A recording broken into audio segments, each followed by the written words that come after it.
Hi dear friend. आज मैं start करने वाला हूँ ईएससी नॉन टेक्निकल सब्जेक्ट।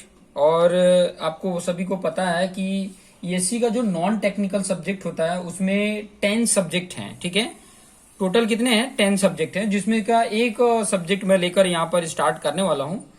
और आप सभी को पता है कि वो 10 सब्जेक्ट क्या है, मैं वो आपको बता भी देता हूँ कि general principle of design and drawing and safety, जो ये चैप्टर है। ठीक है, दूसरा अगर चैप्टर का नाम बोलूं तो basic of material science and engineering है। ठीक है, तीसरा चैप्टर आपको स्टैंडर्ड एंड क्वालिटी प्रैक्टिस है।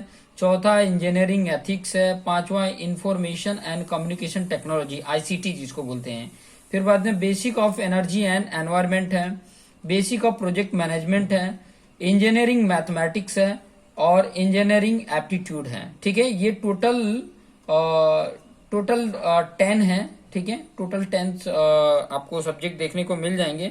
इन टोटल 10 की अगर मैं बात करूं तो अगर इनको आप अच्छे तरीके से प्रैक्टिस कर लेते हैं तो आपके लिए काफी कुछ हेल्पफुल रह जाएगा। ठीक है, नॉन टेक्निकल जो आपका प्रीलिम जो सब्जेक्ट का एग्जाम देते हैं ईएससी का, तो उसमें एक तो नॉन टेक्निकल आता है, एक टेक्निकल आता है। और ये नॉन टेक्निकल 200 मार्क्स का आता है, 100 क्वेश्चन होते हैं। ठीक है, ये आपको प्रॉपर तरीके से पता है। ठीक है, तो चलिए यहाँ पर मैं आपको सिलेबस बता देता हूँ। पहले नंबर तो आपको ये जो सब्जेक्ट है इसका नाम क्या है, general principle of design drawing and safety. ठीक है, इसके बारे में हमें डिटेल स्टडी करना है।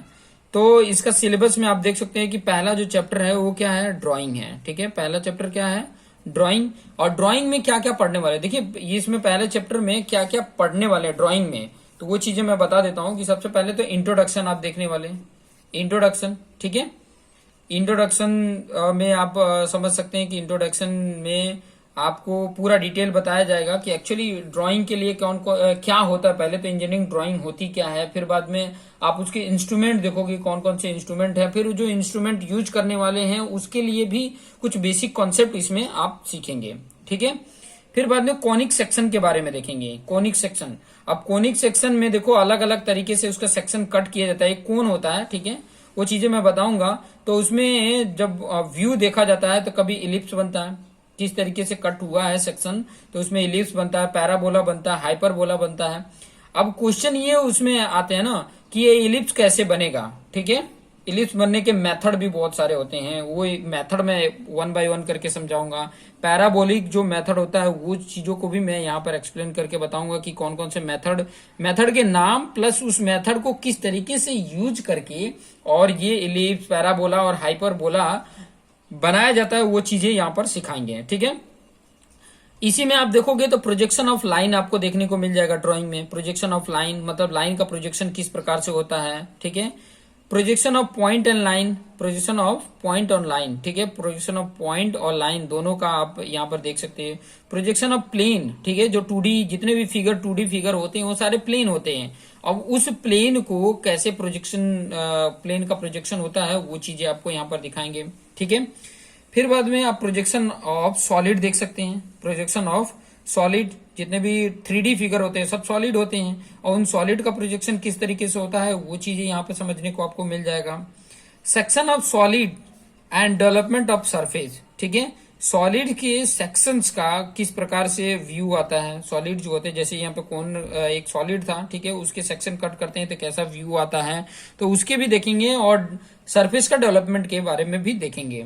फिर ऑर्थोग्राफिक प्रोजेक्शन इसमें देखने वाले हैं। अगर मैं बात करूं ना तो अगर ये ड्राइंग वाला पार्ट आपको अगर आता है तो इंजीनियरिंग ड्राइंग, ठीक है, इंजीनियरिंग ग्राफिक्स वाले जो सब्जेक्ट होते हैं, चाहे वो बीई में है चाहे वो और डिप्लोमा में है इंजीनियरिंग ग्राफिक्स, वो आपको काफी अच्छे से ये हेल्पफुल भी कर सकता है।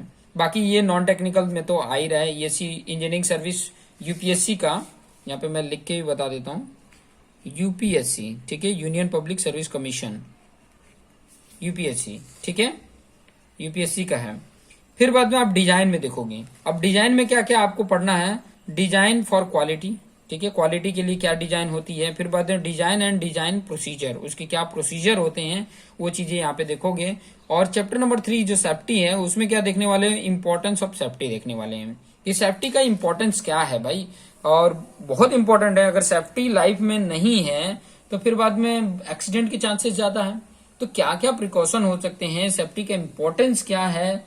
ऑब्वियसली इम्पोर्टेंस यही है कि हम मतलब जितने भी प्रॉब्लम्स, एक्सीडेंट के प्रॉब्लम आने वाले हों उसको प्रिकॉश कर सकें, ठीक है, उसको रोका जा सके, इसीलिए सेफ्टी इंपॉर्टेंट है। तो उससे भी जुड़ी हुई बहुत सारी बातें मैं आपके पास लेकर आने वाला हूं कि ताकि आपका जो कॉन्सेप्ट है वो प्रॉपर तरीके से एकदम क्लियर हो जाए, ठीक है। इसलिए ये पॉइंट मैं लेकर आया हूं कि ताकि आपके लिए एकदम आसान लगे, आसान लगेगा तभी आप प्रॉपर तरीके से अच्छे से इसको कर भी पाएंगे। अदरवाइज फिर बाद में कंफ्यूजन रहता है, ठीक है। तो कंफ्यूजन ना हो इसलिए मैं ये सारे पॉइंट को लेकर आया हूं। तो चलिए मैं आपको स्टार्ट कर देता हूं ड्राइंग वाला पार्ट, ठीक है। क्या स्टार्ट करने वाले हैं? ड्राइंग, ठीक है। हम ड्राइंग स्टार्ट करने वाले हैं। पहला जो चैप्टर है आपका, ठीक है, क्या है? ड्राइंग। और ड्राइंग में क्या हम यहाँ पे देखने वाले हैं? इंट्रोडक्शन। क्या देखने वाले हैं? इंट्रोडक्शन। तो इसमें आपको सिलेबस भी मैंने बता दिया और इंट्रोडक्शन भी इसी में दे देता हूं कि ताकि आपको आइडिया मिल जाए कि इसमें क्या क्या चीजें हैं, ठीक है। अगर मैं ड्राइंग का डेफिनेशन बताऊं, ठीक है, ड्राइंग का डेफिनेशन बोलूं तो क्या होगा? ड्राइंग का, ड्रॉ करते हैं जो, ठीक है, तो क्या लिखते हैं? Drawing is describing any object, कोई भी ऑब्जेक्ट है, ठीक है, या कोई इंफॉर्मेशन है, ठीक है, इंफॉर्मेशन डायग्रामेटिकली, ठीक है, डायग्रामेटिकली अगर उस ऑब्जेक्ट को डिस्क्राइब करते हैं, ड्रॉ करके, डायग्राम ड्रॉ करके और उसको डिस्क्राइब करके बताते हैं तो उसको ड्राइंग बोलते हैं। जैसे कि मैं अगर एग्जांपल के तरीके से बताऊं कि जैसे मान लीजिए कि ये हमने बनाया, ठीक है,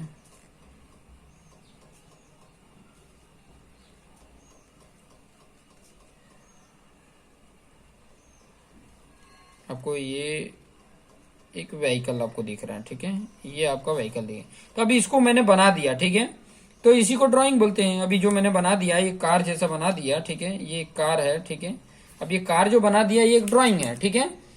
लेकिन इंजीनियरिंग ड्राइंग क्या होता है वो चीजें मैं यहाँ पे बता देता हूं। इंजीनियरिंग ड्राइंग, अब ये अपने ड्राइंग बना दिया, ठीक है, लेकिन इंजीनियरिंग ड्राइंग क्या है? तो इंजीनियरिंग ड्राइंग के लिए मैं बताऊं कि it is define as a graphical, ध्यान से समझना, graphical means of expression of technical detail without the barrier of a language, ठीक है। कहने का मतलब है लैंग्वेज की अगर मैं बात करूं तो हम यूनिवर्सल लैंग्वेज फॉर इंजीनियरिंग के लिए जो होता है, ठीक है, मतलब लैंग्वेज के कोई बैरियर्स के बिना, बैरियर्स मतलब विरोध करना, ठीक है, तो उसके विरोध के बिना कोई अगर टेक्निकल डिटेल को एक्सप्रेस करते हैं ग्राफिकली तो उसी को बोला जाता है इंजीनियरिंग ड्राइंग। जैसे कि मतलब ये कार ही है, ठीक है, अब ये कार का आपने कैसे भी तो ड्रॉ कर देते हैं, ठीक है, अच्छा लगे, जितना भी अच्छा लगे व्यू उसमें एक प्रॉपर तरीके से बना देते हैं।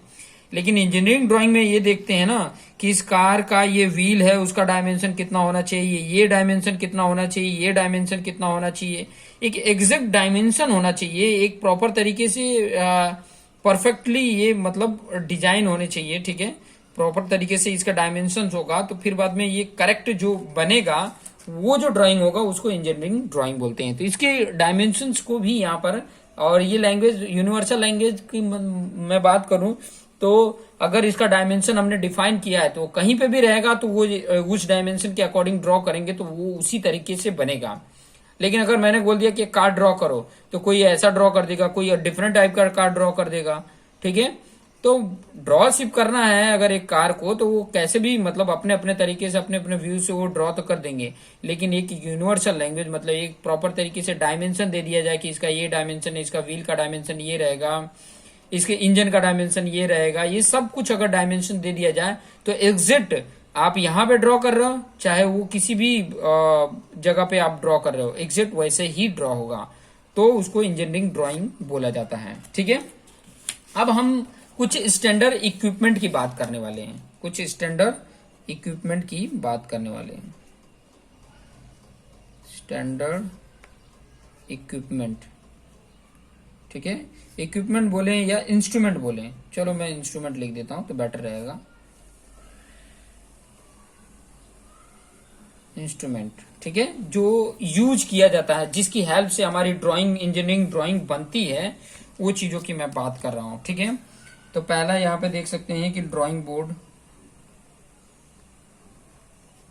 ड्राइंग बोर्ड जो होता है जिसके ऊपर रख के हम मतलब कुछ भी ड्रॉ करते हैं, तो ड्राइंग बोर्ड, इसके बारे में भी आपको डिटेल में मैं एक्सप्लेन करके बताऊंगा।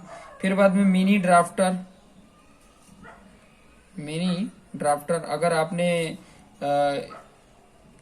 इंजीनियरिंग ड्राइंग आपके सब्जेक्ट आया है तो आपको ये सब देखने को मिल गया होगा, टी स्क्वायर या मिनी ड्राफ्टर, ये दोनों का यूज करके और हम ड्राइंग करते हैं। ठीक है, तीसरा आप देखोगे कि ड्राइंग शीट की जरूरत होती है, इसमें भी आपको बताऊंगा कि ड्राइंग शीट उसके कितने टाइप्स होते हैं और उनके डायमेंशन क्या होते हैं, उसके बारे में भी आपको एक्सप्लेन करके बताऊंगा।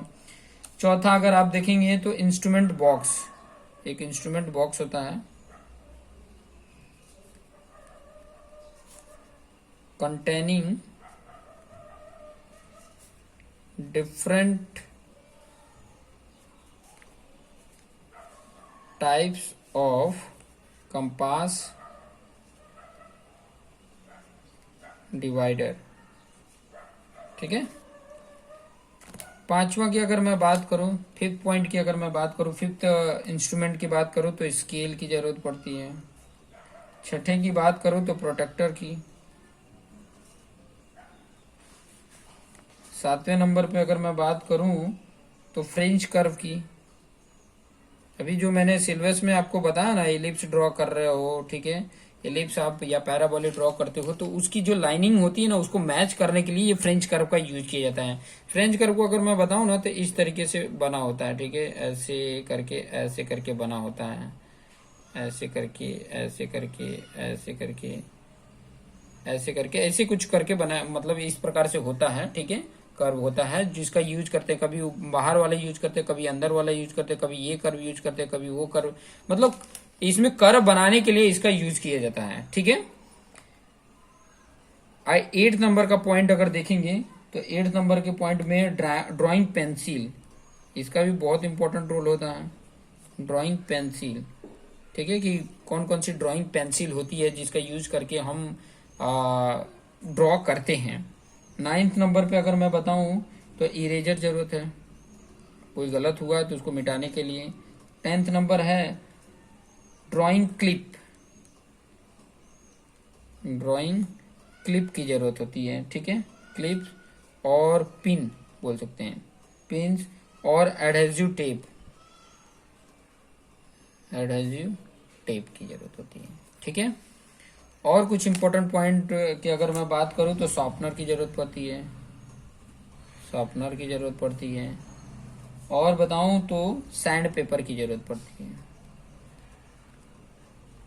ये सारे जो जितने भी मैंने पॉइंट बताए हैं ये सारे मतलब इंस्ट्रूमेंट हैं जिसका जब भी हम ड्राइंग करते हैं तो इसके लिए ये एक जरूरत होती है। ठीक है, इनकी हेल्प से हम वो ड्राइंग जो भी हमको मिला है इंजीनियरिंग ड्राइंग, उसको हम इनकी हेल्प से कंप्लीट करते हैं प्रॉपर तरीके से, अच्छे से। ठीक है, देखो मैं एग्जैक्ट तो जितने भी अगर मैं आगे की जो आपको सिखाने वाला हूँ अलग अलग सेक्शंस के व्यू, तो देखिए मेरे पास मैं वीडियो बना के आपको बता रहा हूँ तो प्रॉपर एग्जैक्ट तो वैसे ही नहीं होगा, लेकिन मेरे जो मैं मेथड समझा रहा हूँ ना उस मेथड का यूज करोगे तो आपको एग्जैक्ट बनेगा।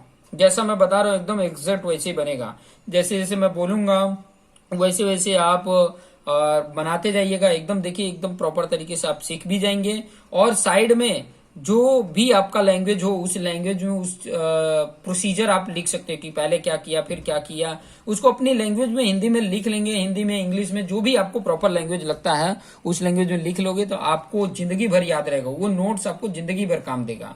ठीक है, क्योंकि हर चीजें मैं लिख के नहीं यहाँ पे बता सकता, क्योंकि हर चीजें अगर मैं लिखने जाऊंगा तो शायद ये पूरा जो सब्जेक्ट है नॉन टेक्निकल वाला जो मैंने 10 सब्जेक्ट बताया, 10 या 9 सब्जेक्ट हैं, अगर उनको प्रॉपर तरीके से समझना है, मान लो दोबारा रिवाइज कर रहे हैं तो दोबारा रिवाइज में अगर आपको प्रॉपर तरीके से समझना है तो आपको अच्छे से नोट्स बनानी पड़ेगी। ठीक है, अच्छे से समझना पड़ेगा। तो चलिए, ये इतने सारे इंस्ट्रूमेंट थे, अब मैं कुछ इंस्ट्रूमेंट के बारे में थोड़ा सा बता देता हूँ जो बहुत ही इंपॉर्टेंट है, जिसके बारे में एग्जाम में पूछ सकते हैं। ठीक है, जैसे कि size of drawing board. Drawing board की अगर मैं बात कर रहा था तो साइज ऑफ ड्राइंग बोर्ड की मैं बात कर रहा हूँ। ठीक है, साइज ऑफ ड्राइंग बोर्ड। तो मैं यहाँ पर थोड़ा सा मैं बना देता हूँ, यहाँ पे डेजिग्नेशन डाल देता हूँ। डेजिग्नेशन मतलब उसका नाम हो बोर्ड का, और उसकी साइज, यहाँ पे साइज क्या साइज होगी। ठीक है, ताकि अपने को एकदम प्रॉपर तरीके से आइडिया रहे। ठीक है, चलिए मैं यहाँ पे बता देता हूँ। देखिए, ड्राइंग बोर्ड में कौन कौन से होते हैं, एक तो होता है B0 बोलो चाहे BO बोलो, फिर B1 साइज का होता है, B2 साइज का बोर्ड होता है, B3। देखो ये ड्राइंग सीट नहीं है, ध्यान से समझना, बहुत मिस्टेक कर देते हैं, इसमें कंफ्यूजन होते हैं। मैं ये जो बता रहा हूँ वो बोर्ड है जिसके ऊपर सीट को रख के हम ड्रॉ करते हैं, उस ड्राइंग बोर्ड की मैं बात कर रहा हूँ। तो BO बोलो चाहे B0 बोलो, इसकी जो साइज होती है, साइज ये जो मैंने ले रहा हूँ वो mm में है। ठीक है, ध्यान से समझना कि ये mm में ले रहा हूँ, कई बार वो सेंटीमीटर में पूछ लेता है। ठीक है, तो कई बार मीटर में भी पूछ लेगा, तो आपको ये कन्वर्ट तो करने आना चाहिए कि भाई mm में है तो उसको मीटर में कैसे कन्वर्ट करेंगे। ठीक है, ये चीजें आपको आनी चाहिए। तो मैं mm में यहाँ पे बता रहा हूँ कि BO जो साइज का होता है वो 1000 इंटू 1500 होता है। ठीक है, 1000 इंटू 1500। और जो B1 साइज का होता है वो 700 इंटू 1000 होता है। B2 जो देखोगे तो वो 500 इंटू 700 होता है। एंड B3 अगर आप देखते हो तो 350 इंटू 500 होता है। ठीक है, आपको अगर याद करना है तो इस तरीके से याद कर सकते हो, 1000 इंटू 1500, फिर ये 1000 इधर आ जाता है, फिर ये 700 इसका इधर आ जाता है, और ये 500 इसका इधर आ जाता है। मतलब इसका जो मिनिमम है वो इसका मैक्सिमम हो जाता है। ठीक है, इसका जो मिनिमम है वो इसका मैक्सिमम हो जा रहा है इसका, और इसका जो मिनिमम है वो इसका मैक्सिमम हो जाता है। ये थोड़ा सा कॉन्सेप्ट के तरीके से याद रखोगे तो याद रह जाएगा, कुछ ज्यादा उतना हार्ड नहीं है, बस ये थोड़ा सा पॉइंट को याद रखेंगे तो वो काम आ सकता है। ठीक है, खास करके ये जो क्वेश्चन है ना, अगर ITI इंस्पेक्टर का अगर मतलब ITI इंस्पेक्टर का अगर जॉब के लिए प्रिपरेशन कर रहे हैं तो ये वहां पे काफी हेल्प करता है। ठीक है, बहुत जगह हेल्प करेगा, बस आपको सिर्फ ये पॉइंट याद रखने हैं कि ताकि आपके वो काम आ सके, आपको हेल्प कर सके। ठीक है, अब आगे जो मैं बताने वाला हूँ वो चीजें यहीं पे मैं बता देता हूँ, यहाँ पे आगे मैं बता देता हूँ यहाँ पर, और वो है साइज ऑफ ड्राइंग शीट।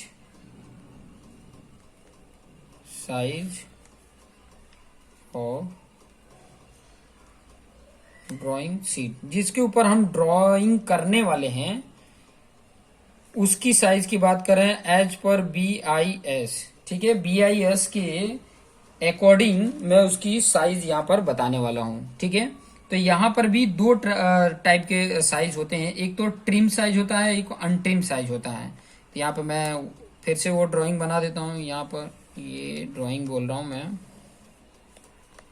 यहाँ पर आपका डेजिग्नेशन रहेगा, इसमें ट्रिम्ड रहेगा और एक में अनट्रिम्ड रहेगा।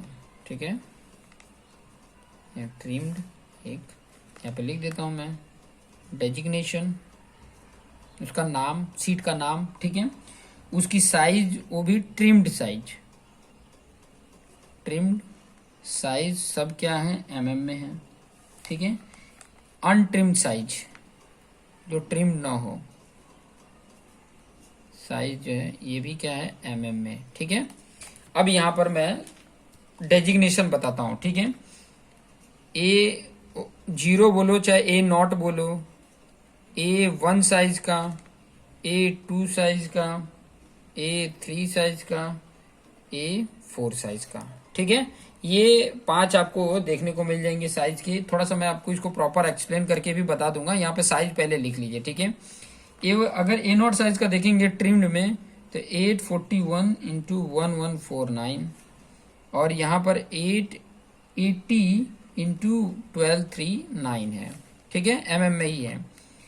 वहीं इसका देखोगे तो 594 इंटू 841 साइज होता है, और इसका 625 इंटू 880 होता है। देखिए ये इधर आ गया, ठीक है, ये इधर आ गया, ठीक है, जैसे बोर्ड में देख रहे थे वो इसी तरह थोड़ा सा कॉन्सेप्ट है। 420 इंटू 594, और यहाँ पर आप देखोगे तो 450 इंटू 625।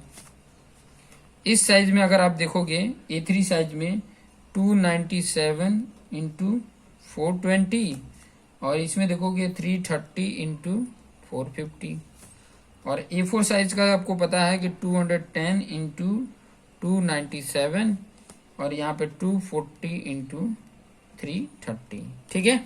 अब इसके थोड़ा सा मैं डायमेंशन आपको एक्सप्लेन करके बता देता हूँ कि ताकि आपको पता चल सके कि अगर मुझे मान लो कि अगर A0 साइज का अगर आपके पास ड्राइंग शीट मिल जाए, ठीक है, तो आप इन सब में भी कन्वर्ट कर सकते हो। किस तरीके से है यहाँ पर मैं आपको बता देता हूँ, ठीक है। यहाँ पर बता देता हूँ कि जैसे ये आपका ड्राइंग शीट है A0 का, ठीक है, इस तरीके का आपका ड्राइंग शीट है जिसकी ये साइज है 841 ये वाला, और ये साइज है 1149, ठीक है, इस तरीके से है। अगर मैं इसको ना ये इसका हाफ कर देता हूँ, ध्यान से दे, ये जो आपका बना हुआ है ये A0 है, ठीक है, A0 का ये ड्राइंग शीट है, इसका इस लेंथ वाइज में इसका हाफ कर देते हैं, ये हाफ कर दिया तो ये और ये जो साइज बन जाते हैं वो ये A1 साइज का बन जाता है। ये भी A1 साइज, ये भी A1 साइज का बन जाएगा। देख लीजिए, इसका हाफ करके देखेंगे तो 841, और ये इसका हाफ करके देखो तो 594 के आसपास आ जाएगा, ठीक है, ये हो गया। फिर उसके बाद अगर आपने इसके हाफ कर दिया, इधर से हाफ कर दिया, विड्थ वाइज इसका हाफ कर दिया, ठीक है, तो ये तो आपका ये वाला ही लेंथ है, ठीक है, और ये 420 हो जाएगा, ये वाला 420 हो जाएगा, इसका हाफ करोगे तो 420 के आसपास आ जाएगा। तो ये वाला जो डायमेंशन आपका आ जाएगा वो क्या आ जाएगा, A2 आ जाएगा। ये A2 हो गया, ये भी A2, ये भी A2, ठीक है। अब इस जो डायमेंशन वाला ये जो सीट है इसका इस डायरेक्शन में अगर हाफ कर देते हो तो ये A3 हो जाता है, ठीक है, ये भी A3, ये भी A3, और ये पूरा ये देखोगे तो ये क्या था, A2 था, ये A1 था, ये भी A1 है, और ये भी A1 है, और पूरा सीट को देखोगे तो A0 है, ठीक है। अभी ये वाले जो सीट है, चाहे ये वाला सीट है, इसको इस डायरेक्शन में अगर हाफ कर देते हो तो ये A4 हो जाता है, A4 साइज हो जाता है, ठीक है। तो आशा करता हूँ ये सारे कॉन्सेप्ट आपको समझ में आ गए होंगे। जो पॉइंट मैं एक्सप्लेन करना चाहता था वो पॉइंट आपको समझ में आ गया होगा, ठीक है।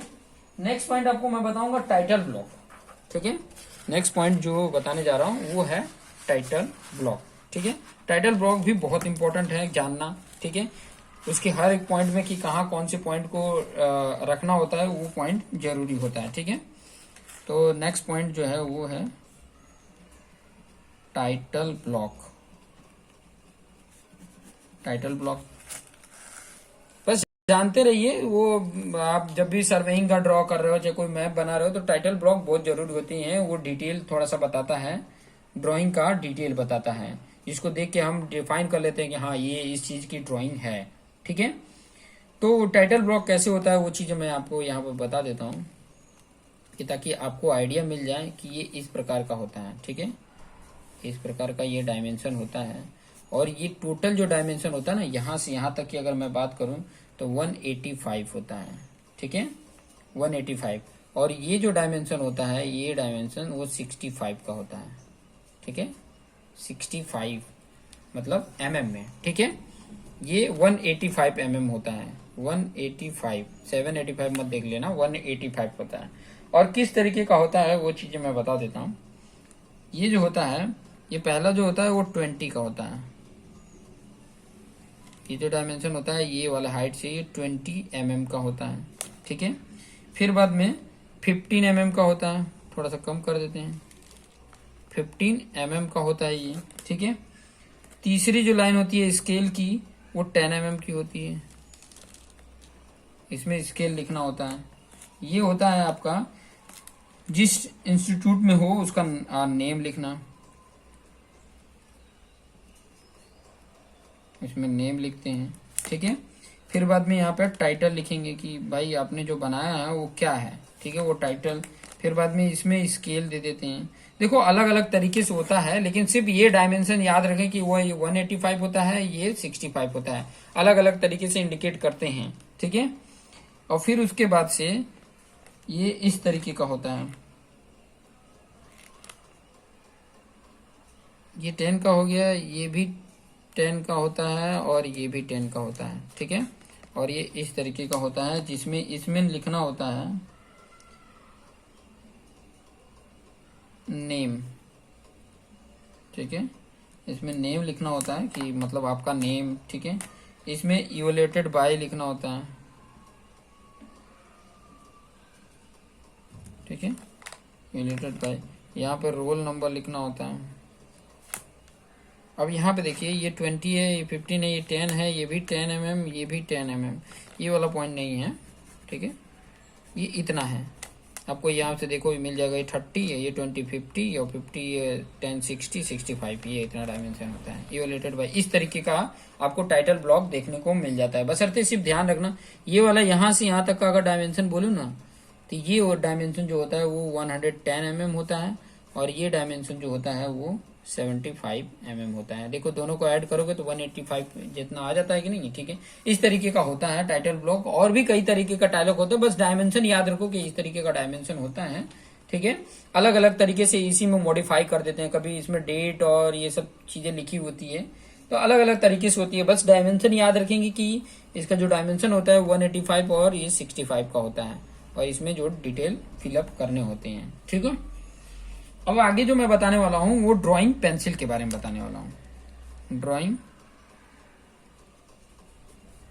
पेंसिल जो जिससे हम ड्रॉ करने वाले हैं, पेंसिल, ठीक है। तो ड्राइंग पेंसिल में दो तरीके का आपको देखने को मिल जाता है। वुडन पेंसिल आपको देखने को मिल जाता है, वुडन पेंसिल आप देखे होंगे, और एक आ जाता है clutch pencil, mechanical clutch pencil बोलते हैं। यहाँ पे लिख देता हूं मैकेनिकल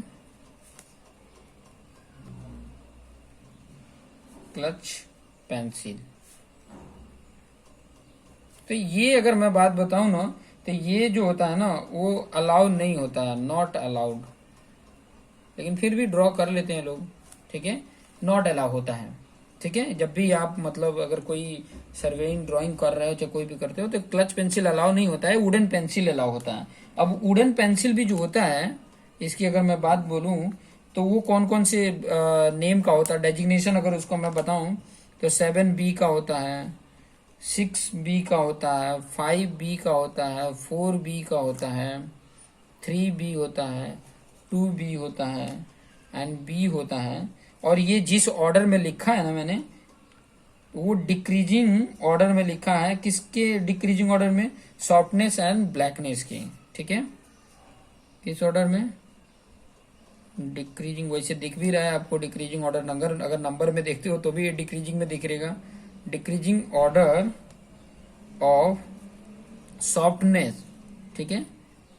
मतलब इसका सॉफ्टनेस क्या होते जाएगा, धीरे धीरे कम होते जाएगा। डिक्रीजिंग बोल रहा है ना तो सॉफ्टनेस इसका क्या होते जाएगा, कम होते जाएगा। एंड ब्लैकनेस भी, ठीक है, ब्लैकनेस भी इसका क्या होते जाएगा, कम होते जाएगा। मतलब धीरे धीरे यहाँ पे इसका ब्लैकनेस ज्यादा होगा, फिर ये कम होते जाएगा, फिर धीरे धीरे धीरे धीरे लाइट की तरफ बढ़ते जाएंगे। सॉफ्टनेस भी इसका कम होते जाएगा, मतलब हार्ड की तरफ होते जाएगा, हार्ड होते जाएगा। ये थोड़ा सा कॉन्सेप्ट याद रखेंगे। जिससे एक और होता है मीडियम ग्रेड का, HB और F, ये जो होता है वो मीडियम ग्रेड का होता है,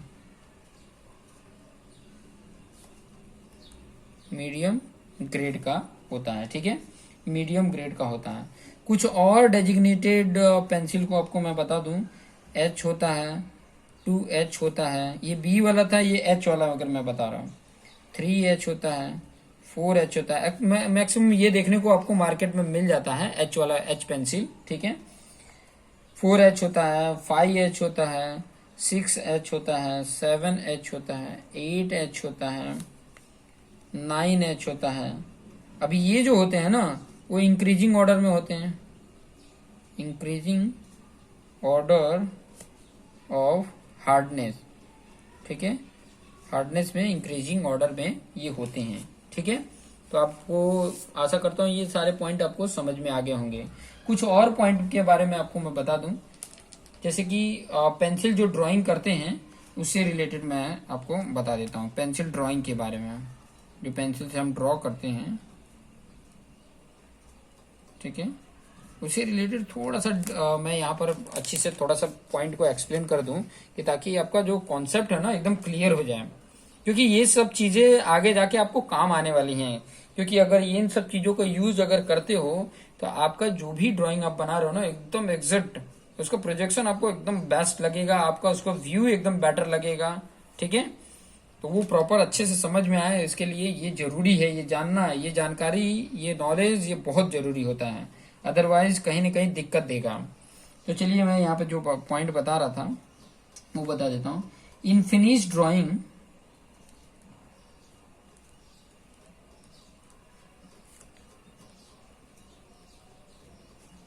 all line, all line, all lines का मतलब एक्सेप्ट कंस्ट्रक्शन लाइन। तो कंस्ट्रक्शन लाइन है उसको लाइन को छोड़ के, except construction line, all line use to construct, use to construct the drawing. ये जो पॉइंट मैं लिख रहा हूं ना, except construction line use to construct, construction line ये ब्रैकेट में ही है, ये ब्रैकेट क्लोज मत करो, except line use to construct the drawing, bracket close, ठीक है। मतलब समझ लो कि कंस्ट्रक्शन लाइन की बात कर रहे हैं। तो इन finish drawing line, all line छोड़ के, किसको, कंस्ट्रक्शन लाइन को छोड़ के, should be dense, clean and uniform होने चाहिए, ठीक है। मतलब जो भी ड्राइंग हमको बनाना है, ठीक है, जो भी ड्राइंग हम बना रहे हैं उनकी जो लाइन होनी चाहिए ना वो डेंस होनी चाहिए, मतलब एकदम डार्क दिखनी चाहिए, एकदम क्लियर दिखनी चाहिए, क्लीन होनी चाहिए और प्लस यूनिफॉर्म होने चाहिए।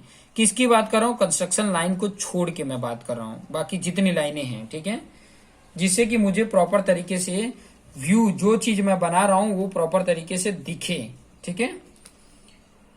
आगे अगर मैं कंस्ट्रक्शन लाइन की बात करूं, कंस्ट्रक्शन जो लाइन होती है वो लाइट होती है, ताकि मेरे जो ड्राइंग, मेरा जो मेन पर्पज था बनाने का वही दिखे। कंस्ट्रक्शन लाइन मतलब एकदम लाइट हो, या तो उसको इरेज कर दें, ठीक है, या तो उसको बाद में, उसको जब कंस्ट्रक्शन हो जाए तो उसको इरेज कर दें, ठीक है। देखिए मैं बिल्डिंग ड्राइंग की बात कर रहा हूं, आप बिल्डिंग को कंस्ट्रक्शन वाले में मत पहुंच जाना, ठीक है। मैं ड्राइंग की बात कर रहा हूं क्योंकि हम ड्राइंग वाला चैप्टर लेके चल रहे हैं, उसी की बात कर रहा हूं। तो कंस्ट्रक्शन लाइन जो है should be drawn very thin, obviously very thin draw करें, वेरी लाइट ड्रॉ करें, ठीक है, एंड इतना भी लाइट नॉट ड्रॉ करें कि आपको दिखे ही ना, ठीक है, and should be hardly visible, ठीक है, हार्डली विजिबल मतलब मुश्किल से वो विजिबल होता हो, ठीक है। जस्ट फॉर हमारा जो मेन पर्पज है ड्राइंग बनाने का, उसमें ये कंस्ट्रक्शन जो लाइन होती है ना वो हेल्प करती है बनाने के लिए। जैसे आपने 9th-10th में कंस्ट्रक्शन आपने पढ़ा है ना, तो मेन जो, जैसे मान लीजिए कि कोई ट्रायंगल बनाना है, ठीक है, तो उसके लिए हम बहुत सारे टीटी में लाइन खींचते हैं या एंगल को डिवाइड करते हैं, ऐसे ऐसे बहुत सारे करते हैं। तो बाकी सारी जितनी भी कंस्ट्रक्शन लाइन रहती है वो सब लाइट रहती हैं, और जो मेन मेरा जो ट्रायंगल बन जाता है वो मेरा डार्क रहता है, ठीक है। तो वो मेरी पेन जो पेंसिल लाइन होती है, सॉरी मतलब ये जो फिनिश्ड ड्राइंग होती है या बाकी सभी लाइन होती है और कंस्ट्रक्शन लाइन मतलब हार्डली विजिबल होती है in the finished drawing, in the finished drawing. मतलब हम ड्राइंग को फिनिश करते हैं, ठीक है। उसको हम इरेज भी कर सकते हैं, दे कैन, जब भी बन जाए दे कैन बी इरेज, समझ में आया, दे कैन बी इरेज्ड। अब इससे रिलेटेड और भी थोड़ा सा इंपॉर्टेंट पॉइंट मैं बता दूं, थोड़ा बहुत ही काम आने वाला है कि जो आपके हेल्प करने वाला है, वो चीजें थोड़ा सा मैं बता देता हूं। जैसे कि आप लाइन ऑफ ग्रुप ले लो, लाइन ग्रुप, और एक तरफ मैं ले रहा हूं थिकनेस, और एक तरफ मैं ले रहा हूं लाइंस, ठीक है, जो लाइंस है, ठीक है, जो लाइंस है उसके बारे में, ठीक है। अब मैं यहाँ पर लाइन ऑफ ग्रुप की बात करूं, ये mm में होगा, ठीक है। अगर 0.2 mm की लाइन है तो उसकी जो थिकनेस है ना, ठीक है, 0.2 mm है। जो भी लाइन हम ड्रॉ करते हैं, जैसे ये लाइन ही मैंने बनाया है, तो इस लाइन की जो साइज है, डायमीटर है, वो कितना है, ठीक है, वो चीज है। तो 0.2 mm हो, देखो 1 mm से भी छोटा 0.2 mm हो तो उसको मीडियम थिकनेस बोला जाता है, मीडियम बोला जाता है। और वो कौन कौन सी लाइन होती है, 0.2 mm वाली लाइन जो होती है उसको आउटलाइन भी बोला जाता है, आउटलाइंस, डॉटेड लाइन, जितने भी डॉटेड लाइन होती हैं वो 0.2 mm के होंगे। Cutting plane line, cutting plane line होते हैं, ठीक है। अब मैं अगर बात करूं 0.1 mm की अगर हो रही है तो उसको बोला जाता है थिन लाइन, ठीक है, उसकी थिकनेस थिन होती है इसलिए थिन लाइन बोलते हैं। अभी इसमें कौन कौन से आ जाते हैं, जैसे कि सेंटर लाइन आ गया, सेक्शन लाइन आ गया, सेक्शन लाइन आ गया, डायमेंशन लाइन हो गया, जिसमें डायमेंशन को शो करके बताते हैं, बहुत ही मतलब पतली लाइन बनानी पड़ती है, ठीक है। एक्सटेंशन लाइन हो गया, कंस्ट्रक्शन लाइन हो गया,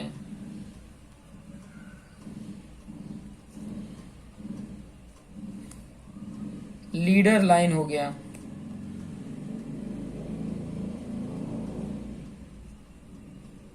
short break and long break line, short break and long break जो लाइन है उसके लिए हम, उसकी जो साइज होती है वो इतनी साइज का हम यूज करने वाले हैं, ठीक है। तो ये इंपॉर्टेंट पॉइंट थे, ये इंट्रोडक्शन वाले जो पार्ट थे जिसमें मैंने सिलेबस को भी आपको एक्सप्लेन करके बताया, प्लस इंट्रोडक्शन मैंने बताया कि ये चीजें जरूरी होती हैं, इंस्ट्रूमेंट कौन कौन से जरूर होते हैं, ये सारे पॉइंट को मैंने एक्सप्लेन करके बताया। नेक्स्ट वीडियो में आपको देखने को मिल जाएगा कि कोनिक सेक्शन, ठीक है, कोनिक सेक्शन के बारे में भी बताऊंगा, और कोनिक सेक्शन जो होते हैं, कोन से जितने भी सेक्शन बनते हैं उसी को कोनिक सेक्शन बोला जाता है, ठीक है। अब अलग अलग तरीके से अगर उस सॉलिड को कट करते हैं तो उसके व्यू जो आते हैं वो व्यू किस किस फॉर्म में होते हैं, इलिप्स फॉर्म में, इलिप्टिकल फॉर्म में होते हैं, हाइपरबोला फॉर्म में होते हैं, पैराबोलिक फॉर्म में होते हैं, स्क्वायर फॉर्म में होते हैं। तो वो चीजें कैसे बनेंगी उसके मेथड होते हैं कई सारे, जैसे इलिप्स बनाने के क्या क्या मेथड होते हैं, चाहे पैराबोला बनाने के लिए कौन कौन से मेथड होते हैं। कई बार मेथड पूछ लेता है, ठीक है, मेथड पूछ लेता है तो उसमें आपको करेक्ट करने होते हैं कि ये कौन से मतलब के लिए बेटर है, ठीक है।